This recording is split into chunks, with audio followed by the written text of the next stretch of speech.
difficult because it actually came out of the sea. What? What? He saw a UFO come out of the sea. So do you think that it Your mum didn't see that though. is that? But have you just Good. thought about that in later years? Because I always heard that Yeah. that it looked like an airplane crash. Is it too tight? It didn't. No, that was just sort of a joke. It was more like a cigar shaped with a. I don't actually think it was. I suspect that it could have been something more military, because all the UFOs that they talk about, even though it was silent and had no Not sound, hurting? that's sort of like Okay. UFO. Okay, bye. But because it had a tail coming out the back like a flame, which was orange, green and sort of yellow, most UFOs don't have anything coming like a tail, like a rocket. Oh right, just yeah, it looked thinking- a little man-made. Yeah, but I'm- the speed it was going was... and it came out of the water. But when it came over our house, there was no tail or anything. It was definitely like a UFO, and it was so quiet. That's the bit that... if we hadn't have been sitting in that front room and it had been dark, because it was dark round there with no lights on, and if it hadn't have come over You mean the no top, street lights? no street lights, and we had the lights off in the front room, there was Rhonda, Jim and I, and it came over like that, and I was looking that way, and I saw it, and it had like windows like a plane, and I first thought, oh, it's a plane, and it's crashed into the sea. So we jumped up. Rhonda only got a flash of it, which made her jump up, and of course, with us both reacting like that, Jim and I shot out the door, ran down to the cribs down on the waterfront to see if anybody had heard a plane go. Of course, nobody heard anything because there was no sound. Mm. And You mean wait? How? You mean knocking on doors and asking people? yeah, did you hear this plane go over? No, mind you, wasn't many people, Yeah.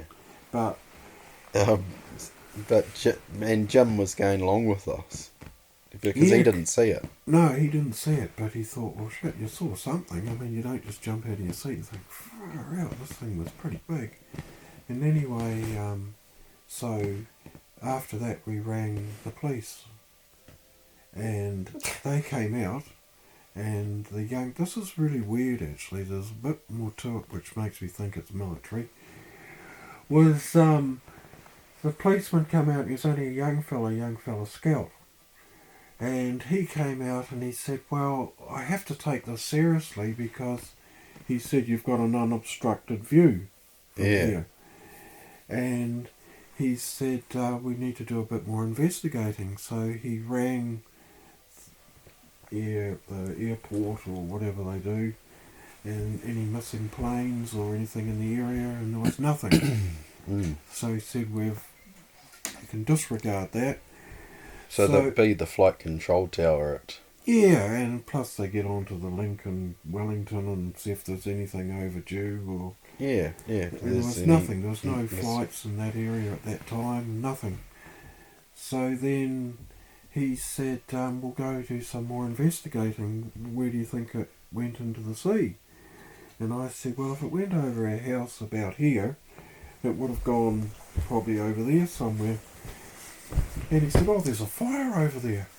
And he said, it's probably crashed over there. And I said, no, that's the dump fire. He said, no, we better investigate that. So Jim and I jumped in the cop car and we go investigate. So that's over by the North Beach. Yeah, and he said, no, this is not right. But he had to eliminate all these things in case somebody said, oh, it could have been that. So, no, not a dump fire. So he said, And you would have felt certain that it wasn't the crash site because you had seen it go elsewhere. Yeah, I knew, but he had to delete that off his... So then the next step was lifeboat. Now this is where it all went wrong. Those dimwits Anyway, they went out. It was a perfect night. Like, this was getting late. Like, it was getting like 2 o'clock in the morning. Mm. And don't know why everything took so long, but anyway, they came out there, and I just jokingly said, you know, it was like playing, and they were handing out Air New Zealand lollies as it went past, just joking. Stupid thing, I shouldn't have said that. You said that to who? Said to the couple of guys on the lifeboat, Yeah. you know, because I didn't know what it was. And anyway, they were, you know, where the bus stop is there now, you know, where they put the bus stop. Well, we are standing there, and we're looking out at the sea. There was Jim, the cop, and me. And we're looking out there. The lifeboat came round, was looking at us, face on, and he gave them directions. He said, all of a sudden at the back, right over, it came up out of the sea, and it went up like this, and it levelled off and had this big flame out the back, and it was motoring, it was huge. And he said, look to your right. And of course they looked the wrong way. There was their right was the wrong way. By the time they got themselves sorted, they didn't see anything, and he said, well, that's official. He said, I saw that. Now, who said that? The cop. The cop. He said, well, that was official. He said, that's documented, I saw that. And what was the cop's name? Scout. Scout. But this is where it gets interesting. When he went back to report it, the sergeant there, who was the guy Broad, said, no, Can't do that. can't do that. And it wasn't long after that guy Scout was transferred to Ashburton. I don't know if that's a coincidence, but he was transferred. But they still kept the search on in case there was any sort of wreckage. The guys used to come round and drive around. But you ask your mum this, and she might remember, that happened in about the March. Well, we had only just moved in. No, it was Easter. So it was about the Easter, so it might have been April. In that January, we had come down from Christchurch, and we're round at the back beach. And it was a stinking hot day. Like, the weather was really hot. There was Jim, Rhonda, your mum and I, us, your kids, and this car pulled up. And you heard about the men in black Yeah. with UFOs? Mm-hmm. 2 guys dressed in black suits, on a stinking hot day, come up to us and said, they asked about the water temperature. And they said, would it be suitable, could a frogman, the word frogman, could a frogman swim in this temperature here, what would be the temperature? And then they left. Both they looked the same. The guys, like you see in these weird alien programs with these black, they look the same. They're both tall, lean, in black suits, black tie, hats. How would you describe their complexion? Pale. And I thought they might have been, the word frogman, I thought they were French, but they didn't speak a French accent. Just the terminology of frogman. You mean it seemed out of touch? Like, because we would say scuba diver. Yeah, they were definitely, but So as soon as they turned up, they just disappeared, and it was so coincidental that so shortly after the UFOs started turning up, because about a few weeks after that, Jim, you know how their kitchen faced out that way and our bedrooms faced out the same way? There would be more to the south. Yep, was to the south. Well, right at 6 o'clock, I remember the time, it was 6 o'clock, and I got home and I was getting changed from work. And I looked out and I saw 3 big silver balls, like big globes. They were racing. They were chasing each other and went right round that beacon on the top of the rock. Shoo, whew, so fast, they were motoring. And Jim happened to be at the kitchen at the sink and he saw the same thing. So we both saw the same thing, and that was shortly after. And then maybe, excuse me, I'm not sure of the time period, but when we moved to the back street up to the A-frame, Yeah. and Philippa Ellen was round the back beach with the Yeah. dog, Yeah. and she was chased by a flying saucer. This should go in your magazine. You'd be the last one you ever write, probably. and and then I was upstairs in bed, and you kids came running up the stairs and said, "Look out the curtains, there's a flying saucer." I didn't see it because by the time I got out of bed, it was gone. But you saw it though, did you see it? Can you remember seeing it? Yeah, just a green light that was darting about. Oh, it was only a green light darting about. Well, because it was over sort of by the race course. Oh, so it wasn't... Joel rang up and said that him and his mother had been chased by... Yeah, if you want to see a UFO, look out the window, kind of thing.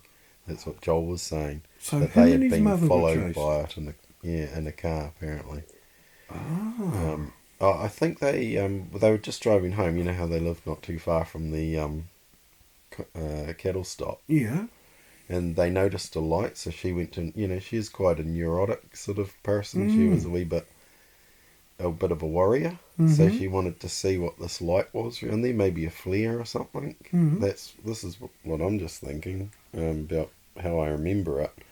And she's driven round the point, and then a light's been above them, and it was flashing, and it was following their car, and I think Joel was looking out the window up at it. But when they came back round to where they lived, it shot across the bay, and then it was on the race, above the race, from our angle. Yeah. And it was as far as I remember, 40 plus minutes of it just going, erratic movements in the sky before it finally sort of moved off towards Invercargill way. Same with this one. That's where that came from. It was sort of like in alignment with the race course. Yeah.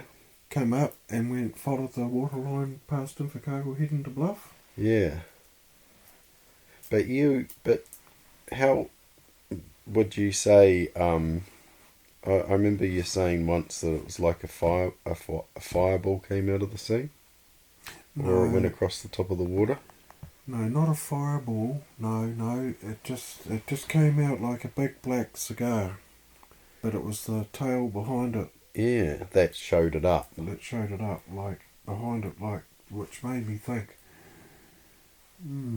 So dark coloured cigar. Mind you, it was dark. Yeah. But it was definitely... But not silvery. Didn't appear to be silver. No, it looked dark. Mind you, it was black. Like it was dark. But no, it looked dark to me. It looked like it was a dark colour. Yeah. If it was silver, So maybe there could have been some sea reflection off it or something, but it just seemed to be a dark colour. can you still imagine it? Yeah. Yeah. Yeah. And what about, you said at one point you could see windows? Yeah, but I never saw windows when it... Because it was hard to judge how far over it was and how big it was. But you couldn't see any windows there, but I definitely saw some when it went past our house.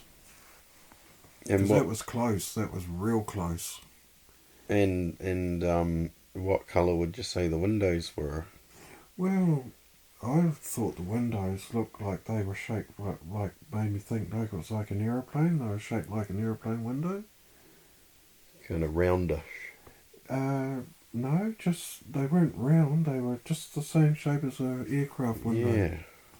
And it looked like it had light inside, like the lights were on. And how close proximity to each other. Just like an airplane. Yeah, so it's sort of, that's why in some ways yous were thinking that it It was a plane. yeah, Yeah, because it's so, it looked like a plane. But then what scratches the plane thing out is the Men in Black.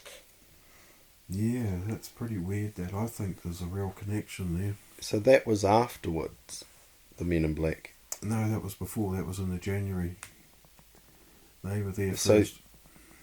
These men talked to you Mm, before you saw the UFO. Mm. But Do you know what my theory is? I believe that these guys said it was something. I don't believe it was a UFO. I think it was something military, because these guys in black turned up on the January. They were asking questions, whether they were tracking UFOs or there was a connection. I know there was a connection, and but then the activity after that with the three balls, and then not that much longer there was, the episode with Philippa. Somehow it's all connected, but I just don't know how. so did you see the car that the Men in Black had? Oh, look, that's the funny thing. I can't really remember. I think it was something like a little.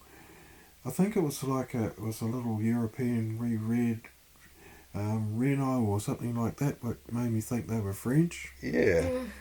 Yeah, it was really weird. Just how they appeared there, though, and how they approached us. It was like, And that's the point, you mean? yeah, At the point. yeah, round to the point. And what were you guys doing exactly? Just having a barbecue, and we were in shorts and tank tops. It was that hot, and these guys were in suits. Yeah. They only Black just asked those questions and then disappeared. And Frogman. but you back in the days where you saw, with the reports of the lifeboat and all that, you wouldn't have any knowledge of the famous Men in Black then. No, No. no. It's only now that I've looked on these UFO programs and, on YouTube, about people's reports of these black guys in black. Yeah. I thought, shit, there's a friggin' connection. And the Men in Black are famous for asking bizarre questions. Mm-hmm, like these guys were. Yeah. Like it, Right. it's a sort of a silly question to inquire, because you guys are just ordinary people. What would you guys know about the temperature of the water? Well, the strange thing is that they were either aliens, or they were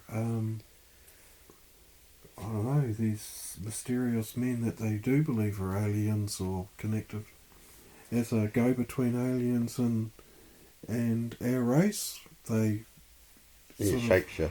yeah, that's it. Yeah, that's what I think they were. But Averill would not have thought about that No, as being connected at all, eh? It's only like if she doesn't know about the Men in Black, she probably hasn't even ever thought Well, she's- about the strange encounter with those men. no, she's probably That's even, you that's thought it through. yeah, because I always thought ever since then, and I always thought, that's weird, what a coincidence.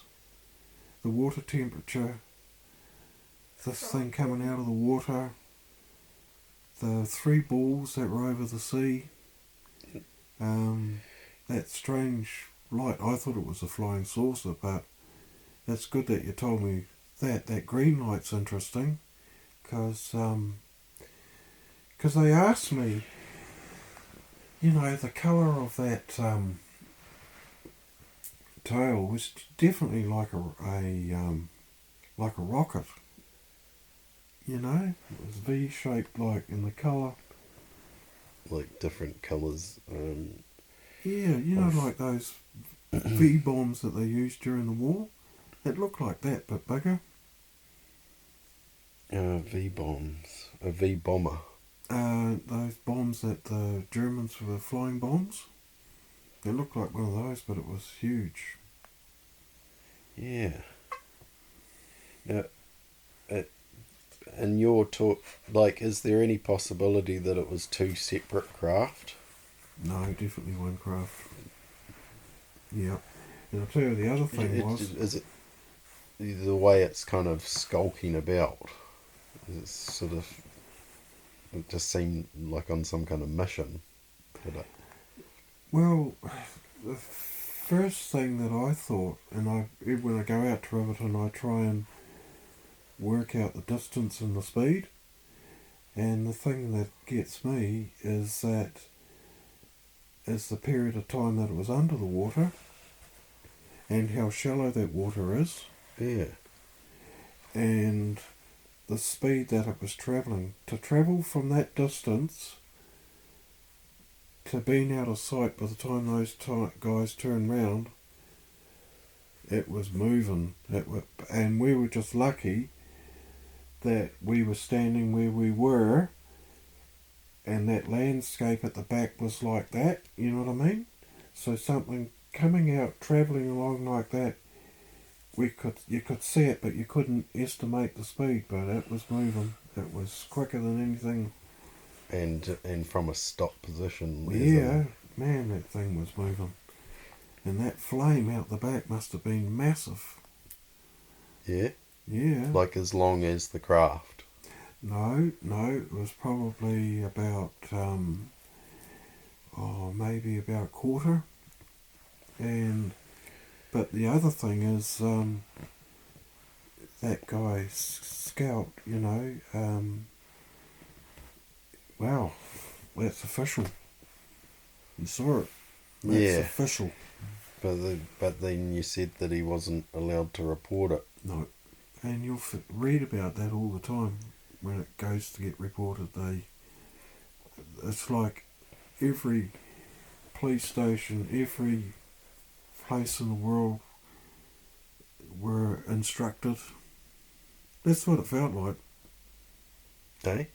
Yeah, that they were instructed not to report that information. It's all like a type of conspiracy. That's how it felt like at the time. Yeah. And with him being transferred as well, it was like, better get rid of this guy before he starts. Now, you were going to say something before I cut you off. You said the other strange thing was, I think I was just before I started asking you about whether you thought there might have been more than one craft. That there was.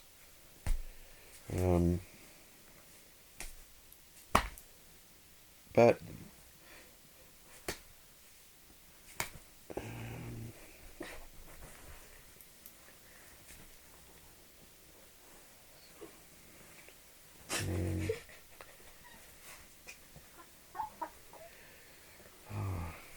It'll probably come.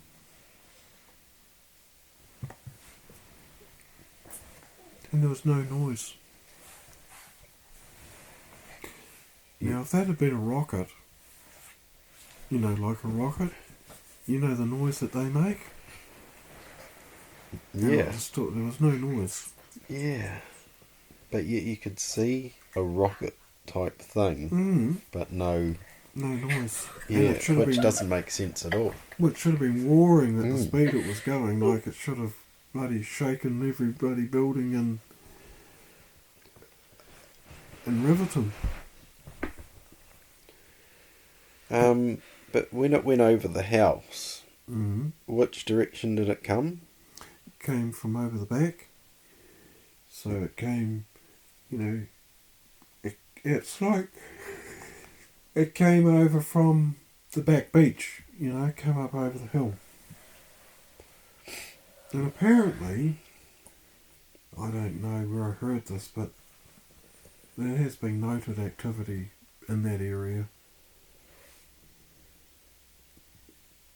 So well known for people seeing things in that time or all the time. Maybe, well, I know a guy that lived out here in the Tautau and saw a UFO in the bush up here. Mm. Ooh. And it was a flying saucer. And he said he knows for it. He saw it, he said, but he was told not to say anything. By the police. Don't know if it was the police, but it might have been his parents, but he was told to keep it quiet. He said he was out in the bush as a teenage kid. I think he might have been a teenager. And sure enough, here it was in the middle, just on sort of like legs. It had landed. Yeah, landed, yeah. I'm gonna say. And he was a guy, Errol Stenges, and I mean, that guy's no fool. He knows what he saw. In the Longwoods. Yeah. Philip has seen them before.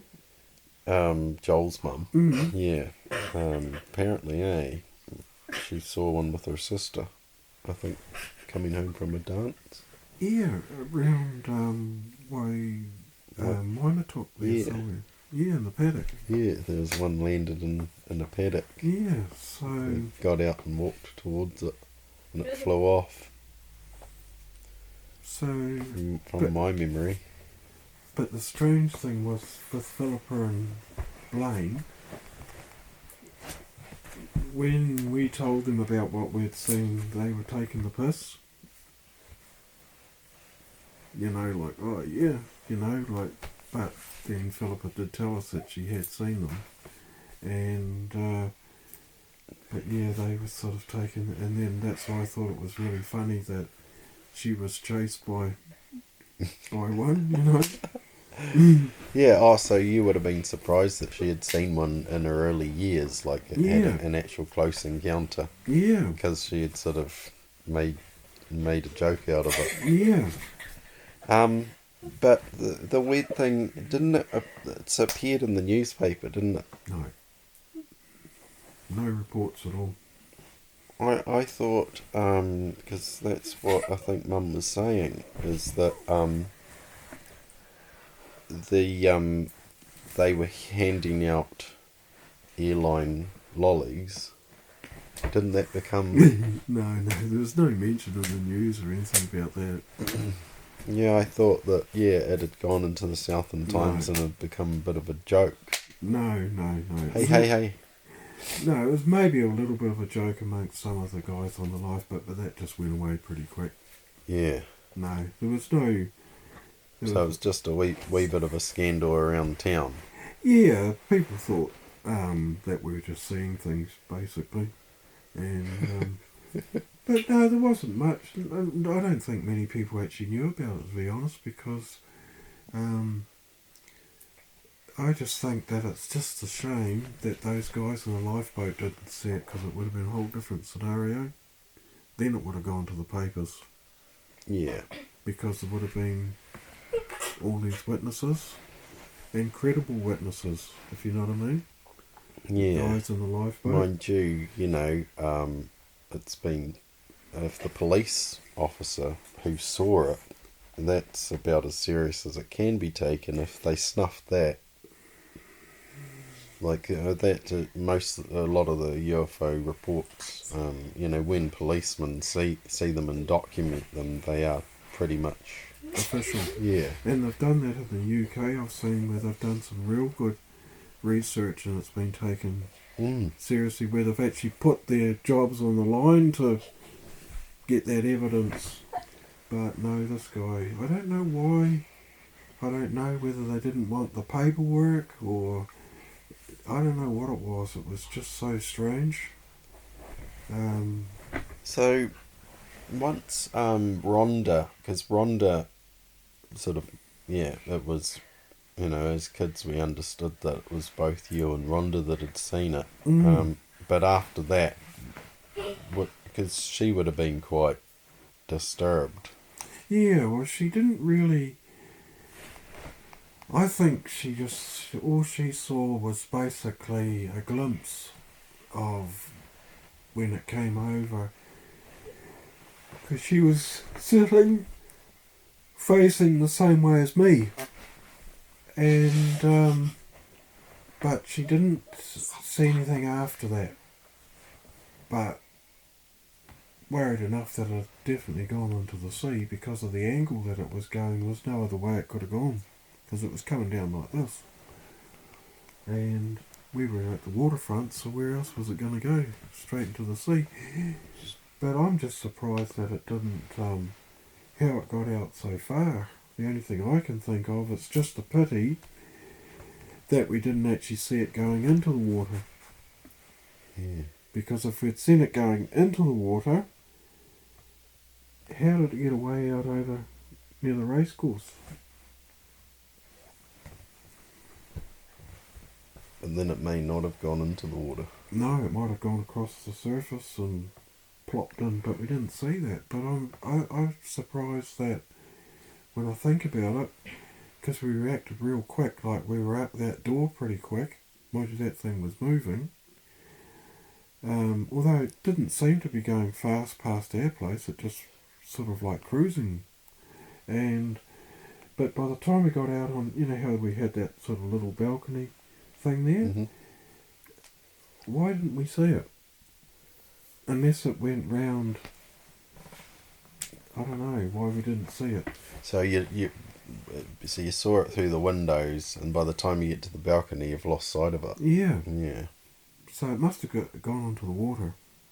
Yeah. Well, nowadays they think that they cloak. They float. Cloak. Cloak. Yeah, they make themselves invisible. Oh, yeah, right.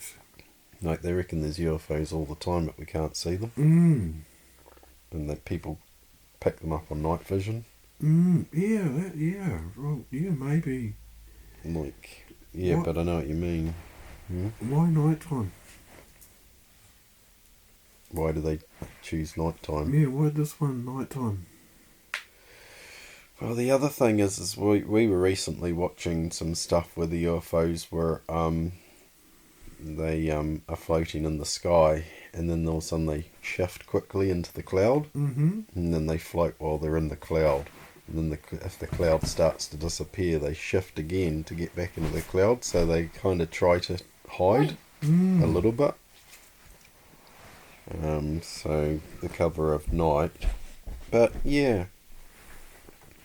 But so the thing that makes you think that it was military is kind of the police reaction to it. Yes. Is that it was sort of like, they're getting involved in something that... Not allowed, yeah, it's a no-go zone. Because that should have been reported, that should have gone, shouldn't it, really, because the lifeboat was called out.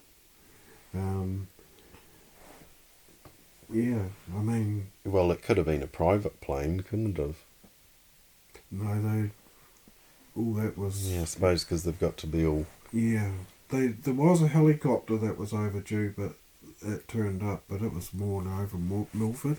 And, yeah, so they had done a pretty good... yeah, they keep log of everything. Yeah, but they were talking to the control tower in Invercargill as well. Now, the bit that I don't know, and they probably should have, to see if they picked anything up on their radar. I don't think they went that far, but they probably should have. Yeah. Isn't it funny how every grandparent has a memorable story for their grandchildren, and that's the one? Yeah, it is definitely the one, because that's real. You know, it's not make-believe, it's... I'm not saying it wasn't scary, but it was freaky. You know, to think something like that. And, yeah, the whole the whole way that it all happened. You know, the two men in black. But I suppose another thing is that like this is 2024, and that was in the mid 80s. Yeah, it's about 1986. No, actually, we moved there in the very late 84. So we're just coming into 1985. So it would have been, it was about 1985, about the April in 85. Apparently, looking at the whole picture, the Kaikoura lights, everything, there was a lot happening in the 80s, Yeah. 70s and 80s. A lot of UFO sightings. Yeah. And then we never saw anything after that. No. Ever Well, again. that's kind of what I find interesting, really, is that you've only got that incident in 85, the men in black, well, the encounter a few months before, then the three silver balls, and then I think it wasn't until 1991 that there was the green light.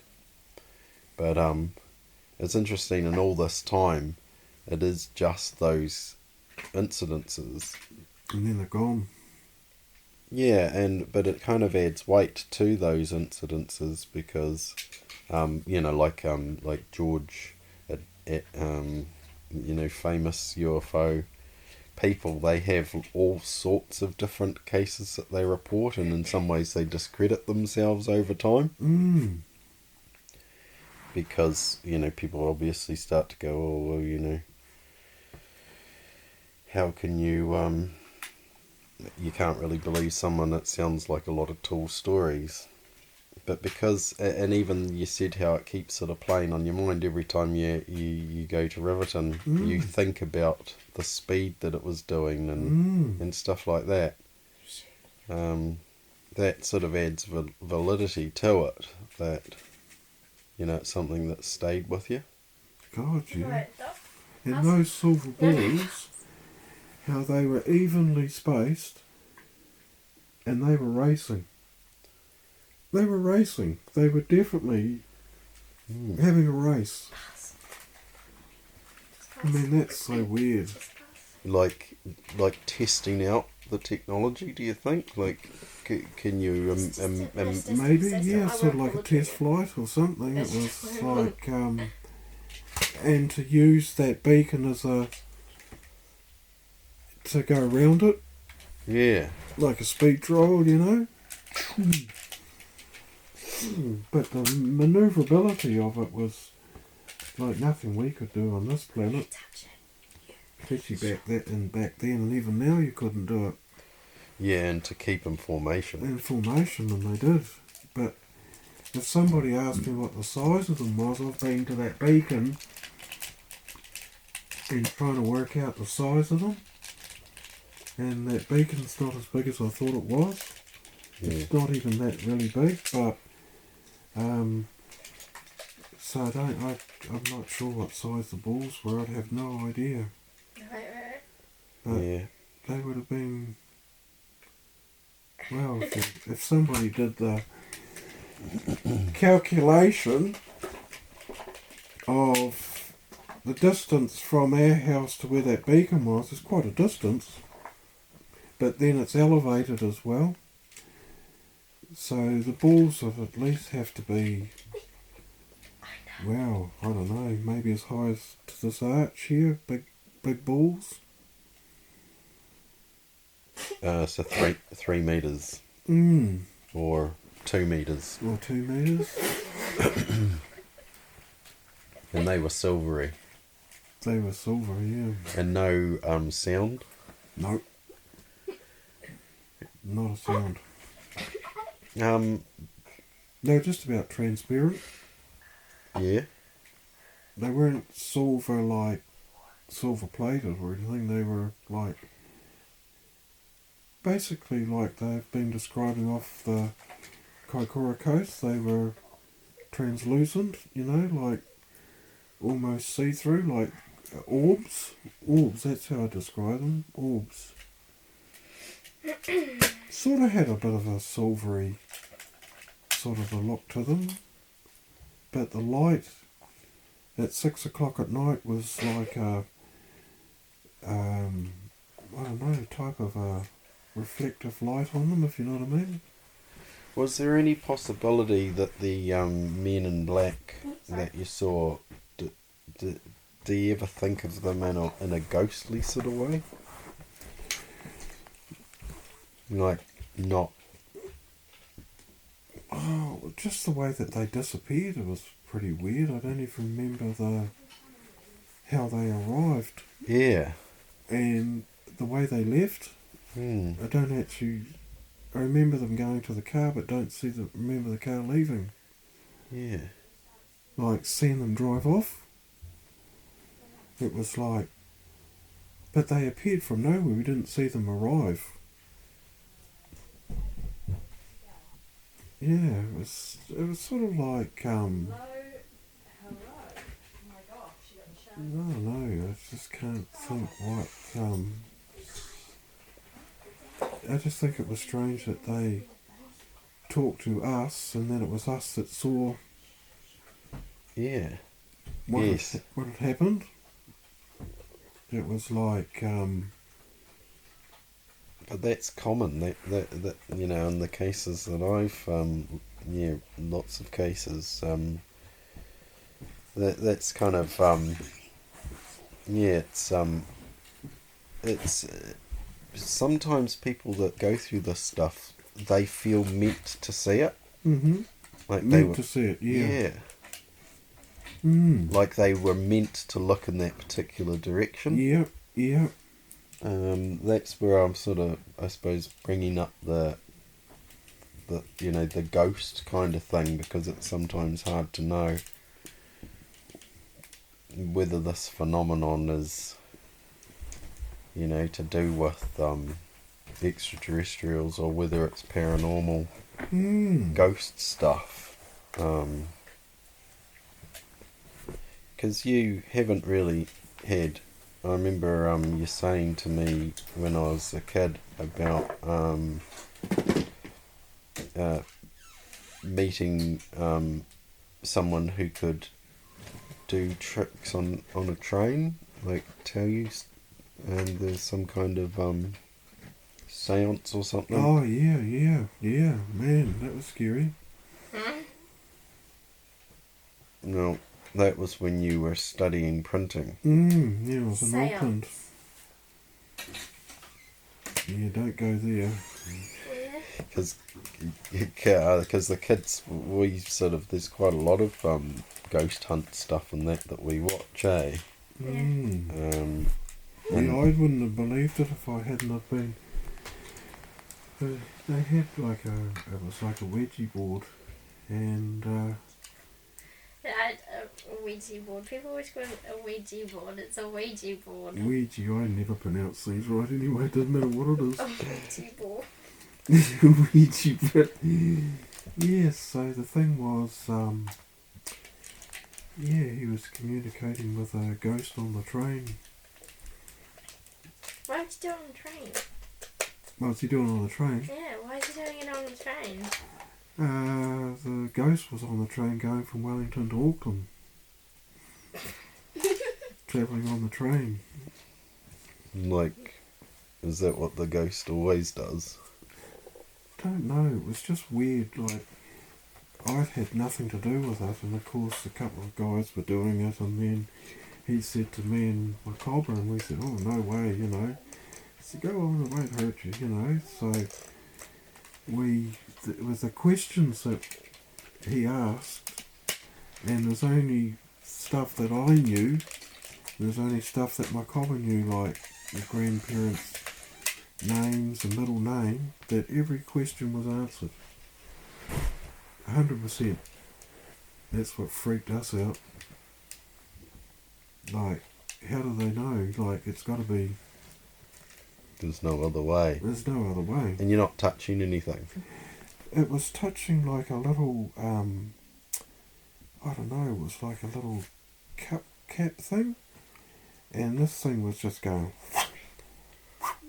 answering questions, and someone said, "Oh, you guys are pushing it." We said, "There's no way, we're not even touching the thing, we're only just resting," and it would just go, and it was go, spell out your grandmother's middle name, and then it would. It's like, my God, it was, and then you'd ask any question, and it would answer. So we're out of there.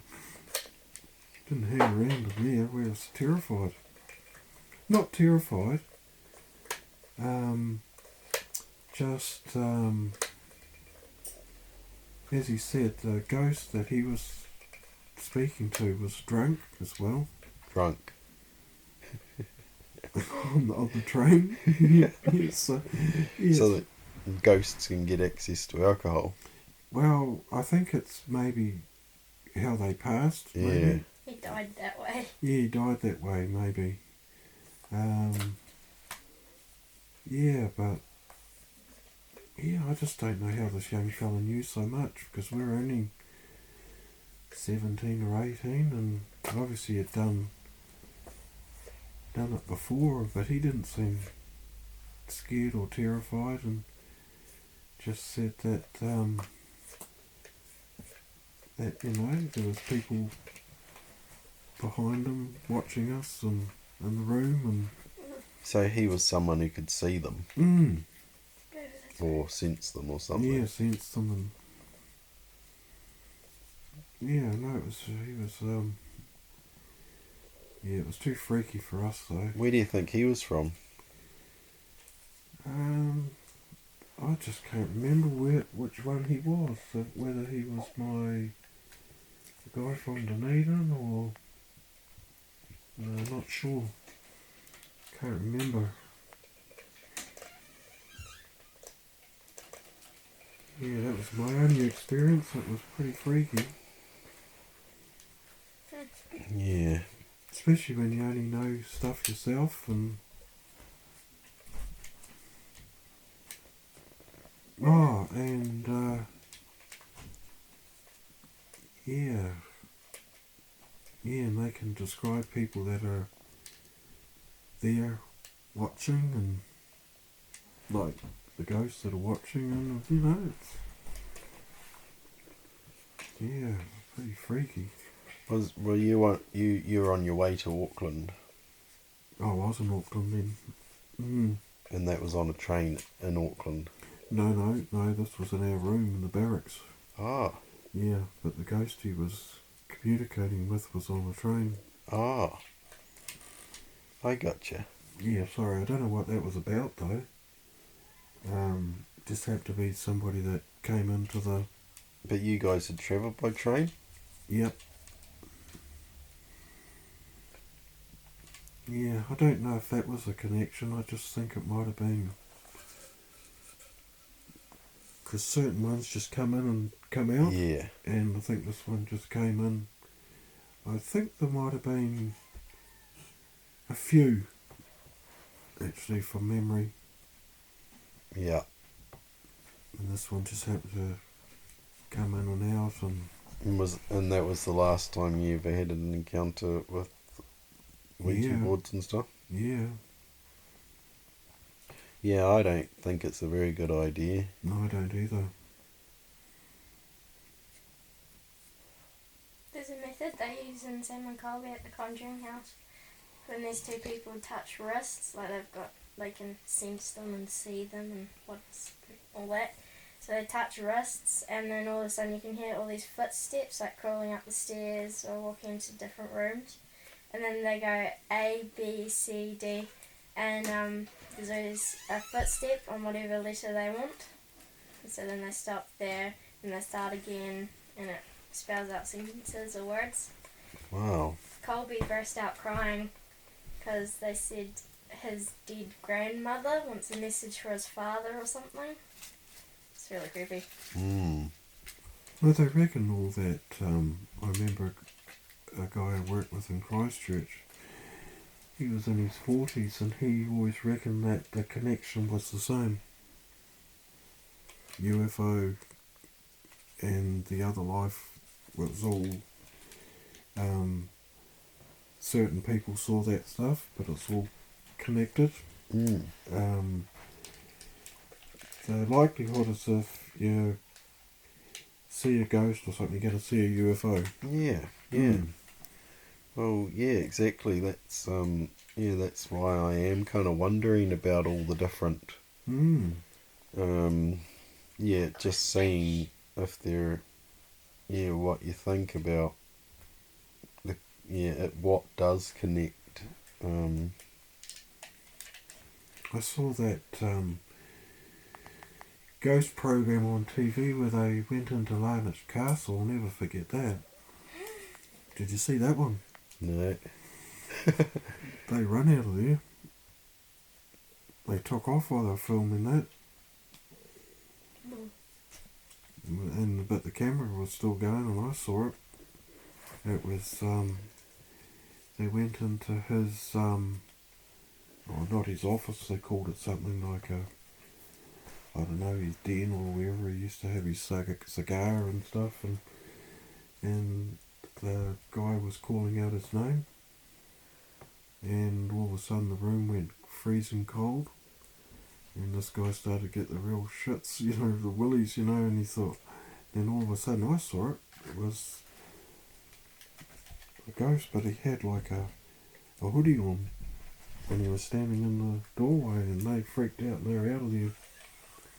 And that was it. Like not a sweatshirt hoodie. You mean like an old kind of hood or something? Oh, it looked like how those monks used to wear them in the... Yeah, we know all about that. Yeah, just a series we've been watching. Yeah, that's what it looked like. But it was sort of like a grey one or something, sort of like... But he was definitely standing in the doorway. And Mom, don't. Hey. Yeah, but just for an instant. yeah, well, he could have been there but they were out of there. Yeah. They just dropped everything and took off. Yeah. So that's a New Zealand ghost hunt series, Yeah, we haven't seen that stuff, but I do have a book about some of it, and they did the Vulcan Hotel and that, did they? Yeah, that's been done, but I don't know about it. I think there is. I think that she's the ghost in there, but... There was a report of a woman being attacked? Was it a woman? In that room? Man, yeah, in that room. Like actual physical damage on her body.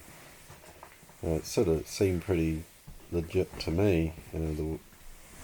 See, it started off where they thought it was a miner who had drowned in the lake there, but then it changed to a woman. Yeah, like a nun or something, was it? Oh no, and then... I know what you Was mean. she a prostitute or something? Yeah. Yeah. Well, I'll tell you something about the Falcon. She's an extreme fielder, none for a prostitute. Yeah. Yeah, big difference. Yeah, I know what you mean, yeah. Oh, so the St. Mathan's ghost that you're used to as a kid was a gold miner. But yeah, Nana and Grandad, they went to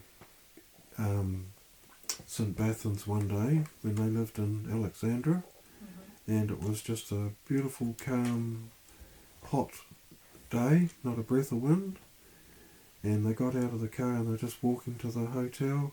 All of a sudden a storm brewed up out of nowhere. And they weren't into that sort of stuff. They never connected anything, they never even mentioned anything, but all they said was that it freaked them out just how this big wind change came out of nowhere. And they never thought any more of it, like they never connected, because they didn't know anything about. No, that kind of stuff. They'll never forget them saying that, because, where would that have come from? What would have happened?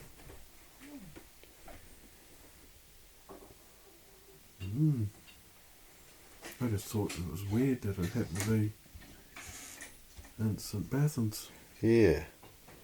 But why did they mention it? Well, do you know? Or like what he was talking about? I think they just mentioned that one day they had been for a drive and how they were freaked out with this bloody weather change. And then it went away.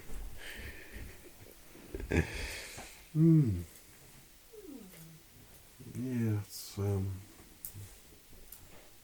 but I've been in there, you know, in that pub a couple of times, and I don't know, it just seems normal. Yeah. Yeah. But quite interesting photos though, like they've got that thing seeming to walk down the street, eh? Like looks kind of like a nun or something. Oh no, I haven't seen that, is it? There's a Well, photo on the wall of a ghost. I think it's seen as authentic. oh right, That's, really? yeah, like a hooded black figure moving. Sometimes I think they try and capitalise, Yeah. and that's what you sort of got to wonder sometimes. Yeah, to try and get extra custom, but add a bit of mystique. But for me, it sort of works the opposite way because they report on that one at Nichols Garden Centre. There's a famous no, ghost don't, there don't. at the restaurant. At this one here, No, oh, Invercargill Yeah. side. Yeah. Oh, the Invercargill one in that building. yeah, that old building. Yeah, so they call him Arthur or something, eh? It was in the newspaper. And like standing at the top of the stairs and Floating candles, I think that was one. yeah, floating candle. Because one of the ladies were up or something like early in the morning doing bits and bobs, and then a floating candle came in the room. Something like that. And she's like, oh, I know who that is, that's Arthur. It's really creepy. Really? That doesn't surprise me there actually, because I've never utilised upstairs. Don't know why. Right. I only remember once I went upstairs there once. That was years and years ago. It was a husband and wife that were running it, and they had a little office up there, but the whole rest of it, and that wasn't for long, it's never been utilised. Yeah. And I don't know why, because they could have expanded the cafe and everything up there. Don't know, so maybe, don't know. But, yeah, that's weird. Yeah, that's very strange. It puts me off going there. Same. Yeah. It's probably friendly though, if he's been there that long. And they don't seem to be scared around and like, oh, I know who that is, that's Arthur. I'll tell you probably the scariest one was when Oh. you were kids and your mum and I were in Arrowtown. And we went into the museum, I don't know if you remember this, and the ladies in there were all shaken up. Because what had happened was, if only we'd been there like 5 minutes before, we would have seen it. The museum went back in time, right in front of their eyes. It went back to like a hospital, and there were nurses and patients, and then it changed back.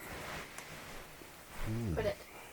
And these women, I mean, they weren't lying, they were freaked out. Yeah. Yeah, so But they wouldn't have reported or anything. No. You just guys. we just happened to arrive just after and said, oh, what's wrong, what's happened? You know, and they said, oh, they said, this all changed here. It changed into like, you know, people, like nurses and old outfits and, you know, of the era of the museum and people in these beds, like hospital beds, and then it all just disappeared again. And Jesus, no wonder they were freaked out.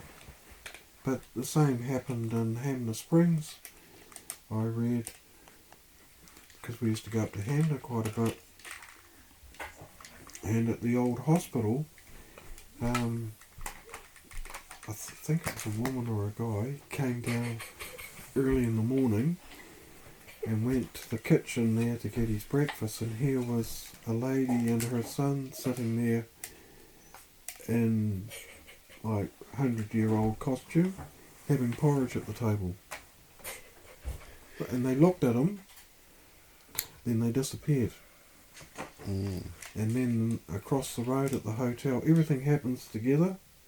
Across the road at the hotel, people were out in the garden because they had set up the tables, and a ghost went right through them all. Ooh. Right through the... Like walking through. And that was reported in the paper. Yeah. But it was about the second time that had been seen. Yeah, so it's like a time warp. Yeah. Yeah. No, I've read about time slips. Yeah. Yeah, time slips. Yeah, and it's interesting how, yeah, you said it all happens at once. Yeah. I've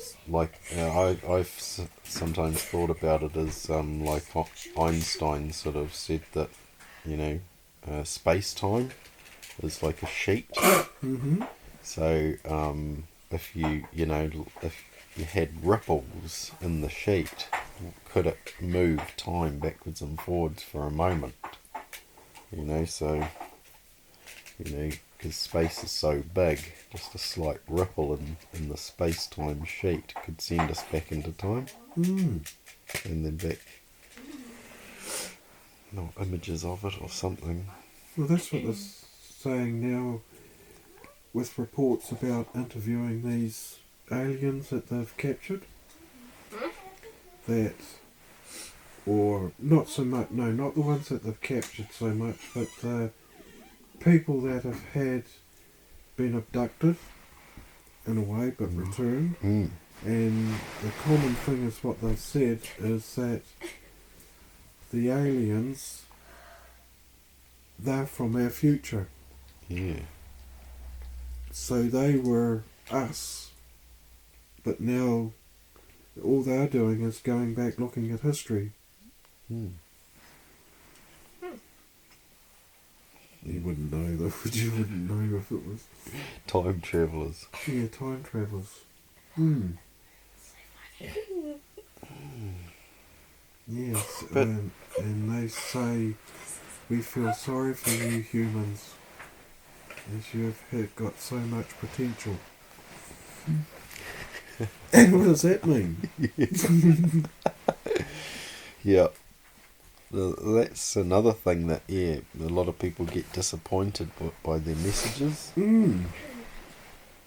So open-ended, like, got so much potential.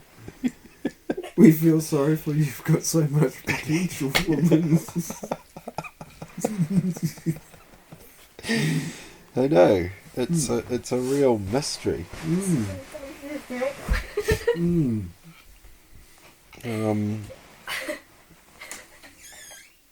Yeah. But the Men in Black situation, that does have me fascinated because it kind of really does Behind the whole story. Yeah, and it sort of makes it seem that you guys have been picked on in a way.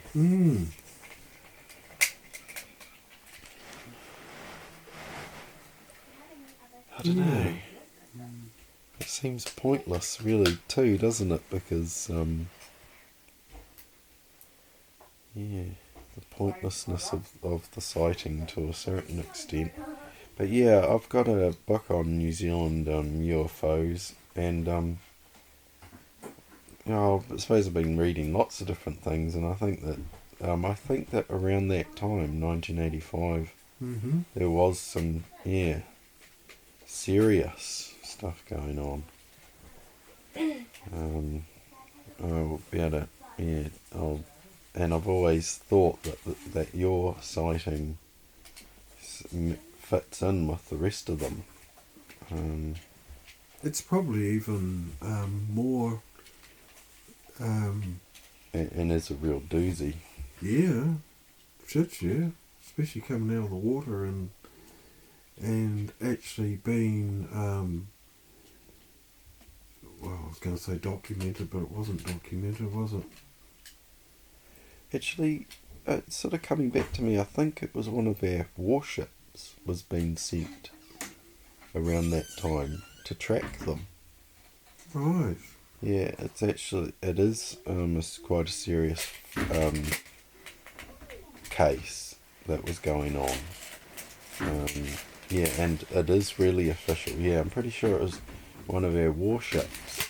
And I think a lot of it, I think the warship was being sent out to Cape Reinaway, but I'm probably wrong, but it was due to coastal UFO reports anyway. So, and when I read that stuff, yeah, it made me think of your sighting being... Well, they take that one at Kaikoura very seriously, don't they? Yeah. At Browse Around Books and in Invercargill, he has a copy of that, the actual original book about it and all the interviews and stuff. He wants $50 for it, and I've been thinking about maybe haggling him a little bit, but... It's very interesting because I saw it on YouTube where they're doing all the interviews and talking to the pilots, the air controllers. They picked it up on radar as well in Wellington.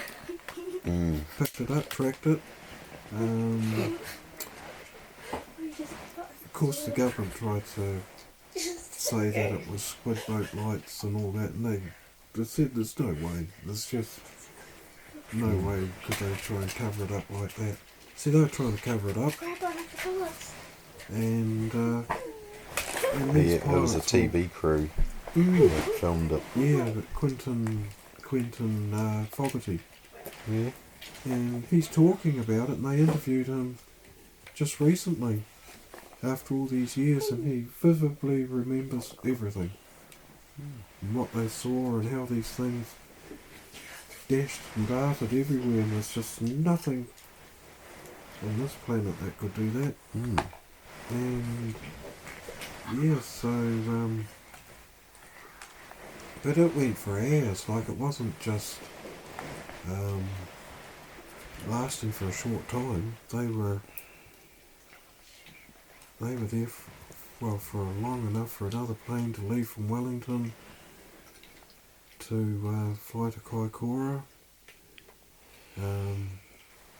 Yeah, well, he got the phone call to come across from Aussie, so they were still there. So they weren't going anywhere in a hurry.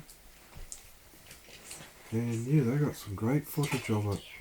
And all those pilots, they interviewed all the pilots and the air controller guy, and he said, it's all real. It's all happened, it's all real. They're not from this world. So Yeah. we've never seen anything like it before. Stop it.